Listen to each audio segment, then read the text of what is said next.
ব্যবসায়ী যারা আছেন তাদের প্রতি একটা নসিহত দিয়ে শুরু করি আলোচনা। সেটা হলো একটা সুসংবাদ দিয়ে শুরু করি। নবী সাল্লাল্লাহু আলাইহি ওয়াসাল্লাম একটা বিশুদ্ধ হাদিসে বলেছেন যে একজন সৎ ব্যবসায়ী, যে ব্যক্তি একজন সৎ ব্যবসায়ী মাপে কম দেয় না, মজুদদারিতা করে না, দুর্নীতি কালোবাজারি করে না, আমানতের খেয়ানত করে না, মানুষকে ঠকায় না, এই ব্যক্তি ইনশাআল্লাহ তাআলা কিয়ামতের দিন নবীগণ, সিদ্দিকগণ, শহীদগণের সাথে হাসর করবে ইনশাআল্লাহ। তাহলে ব্যবসা করে জান্নাত পাওয়ার সুযোগ নাই আছে। ধন সম্পদ অর্জন করতে কোনো অসুবিধা নেই, কিন্তু ধন অর্জন করে ওসমান গনি রাদিয়াল্লাহু আনহুর মতো মন মানসিকতা লালন করতে হবে। তো এখানে পার্থক্যটা একটু বুঝিয়ে অন্যদিকে যাই। এখানে যদি ব্যবসায়ীরাও আছেন তাদের জন্যও কিছু নসিহত থাকবে ইনশাআল্লাহ। আল্লাহ পাক ব্যবসাকে হালাল করেছেন, রিবাকে হারাম করেছেন। আল্লাহ পাক সূরা বাকারায় কথা বলছেন। ব্যবসা কি করে, ব্যবসার মূল মন্ত্রটা কি? ব্যবসার মূলনীতি হচ্ছে যে ব্যবসায় লাভ এবং লস উভয়ের রিস্ক আছে। কথা কি বুঝতে পারছেন? এক ভাই ব্যবসা করছেন, লাভও হতে পারে, লসও হতে পারে। যখন আমরা রিবামুক্তভাবে একটা ইসলামিক অর্থনীতি প্রতিষ্ঠা করব, তখন ব্যবসাভিত্তিক অর্থনীতি যখন চলবে, ব্যবসাভিত্তিক, জাকাত ভিত্তিক, সাদাকা ভিত্তিক, কৃষিভিত্তিক ইসলামিক অর্থনীতি যখন চলবে, তখন ক্যাপিটাল বা সম্পদটা এক হাত থেকে আরেক হাতে সার্কুলেট হতে থাকবে। মনে করেন আমরা ব্যবসা করছি একটা মার্কেটের মধ্যে, ছোট করে বোঝাই, একটা ছোট্ট মার্কেট, ছোট্ট বাজার, এখানে সবাই ব্যবসা করছি। এই ব্যবসার মধ্যে কেউ লাভ করবে, কেউ লস করবে।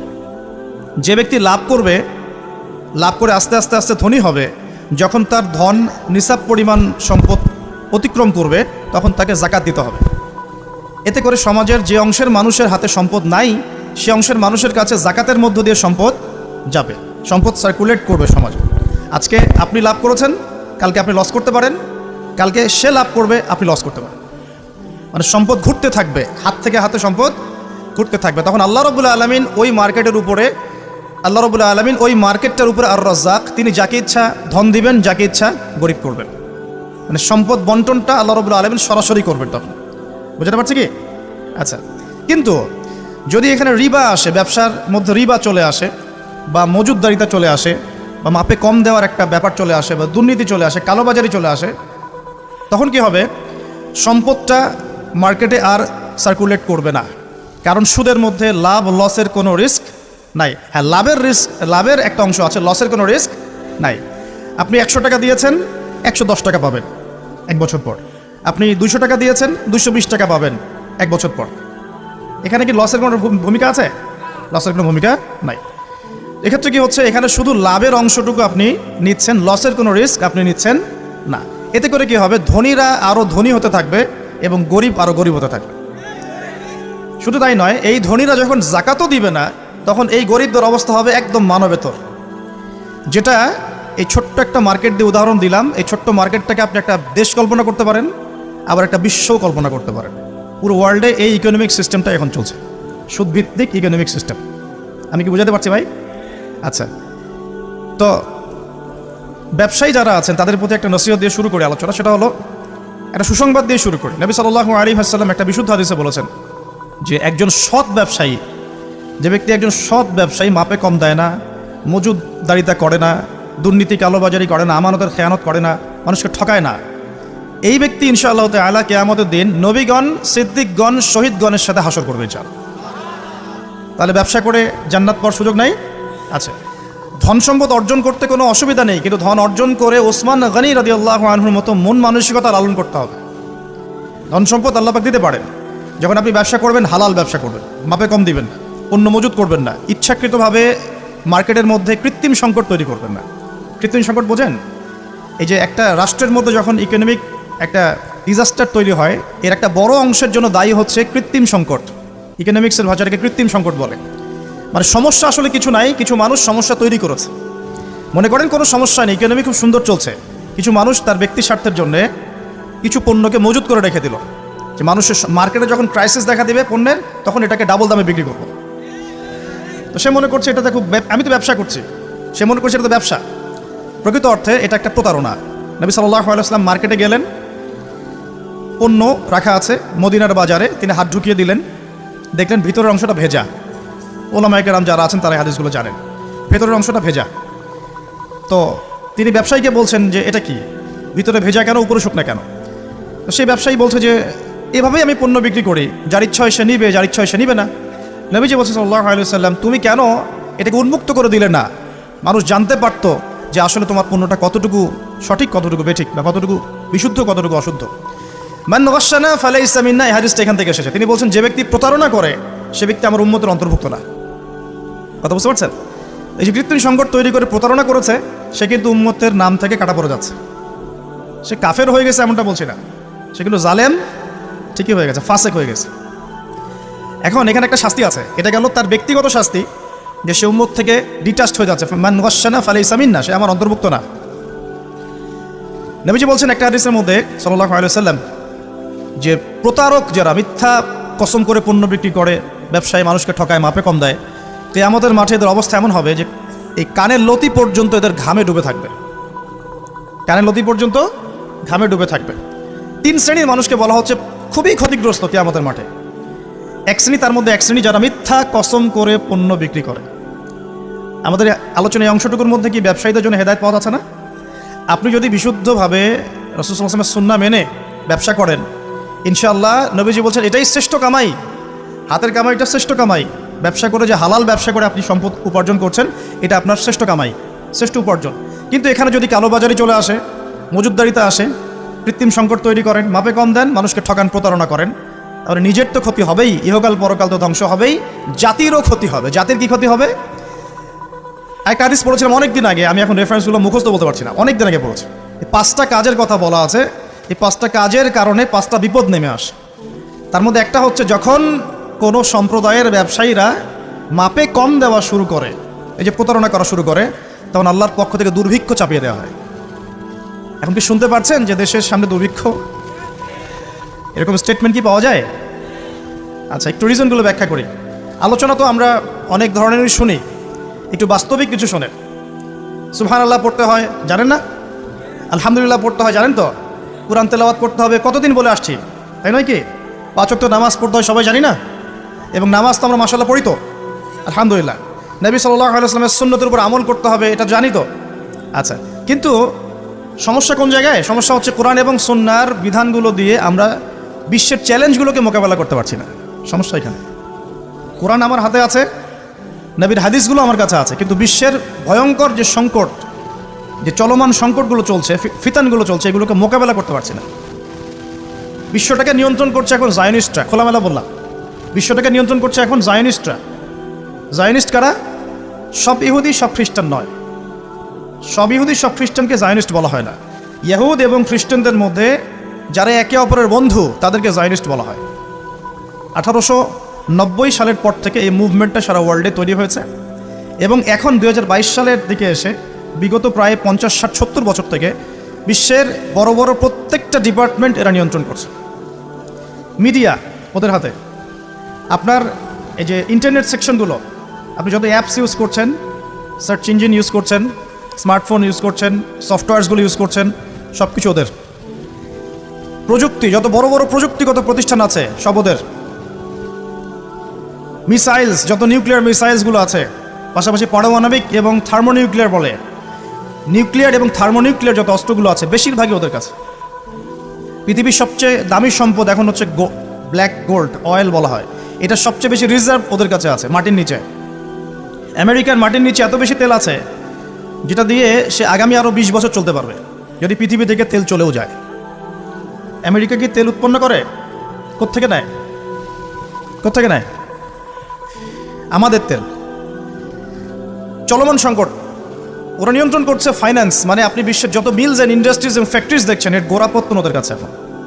পলিটিক্যাল দর্শনগুলো, আপনার ডেমোক্রেসি বলেন, সেকুলারিজম বলেন, কমিউনিজম বলেন, ন্যাশনালিজম বলেন, যত বড় বড় দর্শনগুলো আছে, দর্শনগুলো কিন্তু মুসলিমদের থেকে আসে নাই। আসছে নাকি? এই প্রত্যেকটা দর্শন, ফিলোসফিগুলো কি মুসলিমদের থেকে আসছে নাকি? এটা পশ্চিম থেকে আসছে। কোন পশ্চিম? যেই পশ্চিমের মধ্যে ছেলে ছেলেকে বিয়ে করতে পারে। কি সুবহানাল্লাহ বলছেন নাকি? একটু আগে আমি সার্চ করে একটা নিউজ দেখে আসলাম, এই কিছুক্ষণ আগে, 2 ঘন্টা আগে একটা ঘটনা ঘটেছে। 2 ঘন্টা আগে পশ্চিমের একটা কান্ট্রির মধ্যে দেখলাম যে সমকামীদের জন্য একটা বার আছে। সমকামী তো বোঝেন, মানে গেস, হোমোসেক্সুয়াল। তো সেখানে একটা হামলা হয়েছে, সেখানে 5 জন মারা গেছে, ওদের মধ্যে হামলা। তার মানে এমন সভ্যতা যেখানে সমকামিতা নিবারণ করার জন্য আলাদা বারও হালাল। নাউজুবিল্লাহ। এই সভ্যতার কাছ থেকে আমাদেরকে শিখতে হচ্ছে এখন। ওরা আমাদেরকে শেখায় যে মানবতা কাকে বলে, তাই না? ওরা আমাদেরকে শিখায় যে মুসলিম কান্ট্রিতে মানবতা বিরোধী অপরাধগুলো হচ্ছে দমন করতে হবে। ওরা শিখায় আমাদের যেই সমাজের মধ্যে ছেলে ছেলে বিয়ে করা যায় নাউজুবিল্লাহ, মেয়ে মেয়ে বিয়ে করতে পারে নাউজুবিল্লাহ, জেনা তো ওপেন, যে যার সাথে ইচ্ছা জেনা করতে পারে। পর্নোগ্রাফি ওদের একটা ওদের জন্য পর্নোগ্রাফি ফরজ, ওদের জন্য পর্ন ফরজ।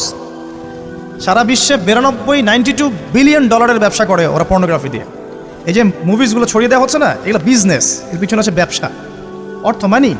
এখানে এই পর্ন স্টার যারা মেয়েগুলা ছেলেগুলা, এরা হচ্ছে মানি মেকিং মেশিন। এরা মনে করেন খেলা হচ্ছে, দুই টিমের খেলা হচ্ছে, দুইটা 11টা প্লেয়ার, এদিকে 11টা প্লেয়ার, ক্রিকেট ম্যাচই মনে করে। তো এই খেলার মধ্যে একটা বাণিজ্য হয় না, হয় না? খেলাতে বাণিজ্য হয় না, জুয়া হয় না? এরপর খেলার মধ্যে যে দল জিতে তাকে কিছু টাকা প্রাইজ মানি দিয়ে ছেড়ে দেওয়া হয়। বাকি বড় অংশের বাণিজ্যটা কারা করে? যারা এই খেলাগুলোকে পরিচালনা করে। আমার কথা কি বুঝতে পারছেন? ঠিক একইভাবে এই পর্ন ইন্ডাস্ট্রির মধ্যে অ্যাক্টর অ্যাক্ট্রেস যারা আছে এরা হচ্ছে ওরকম প্লেয়ারের মতো, এরা বাণিজ্য করে, ওরা অল্প টাকা দিয়ে, ব্যাস। তো এদের এখানে এই পর্ন হচ্ছে ফরজ, এগুলো ছড়িয়ে দেওয়া হয়েছে মুসলিম বিশ্বের মধ্যে।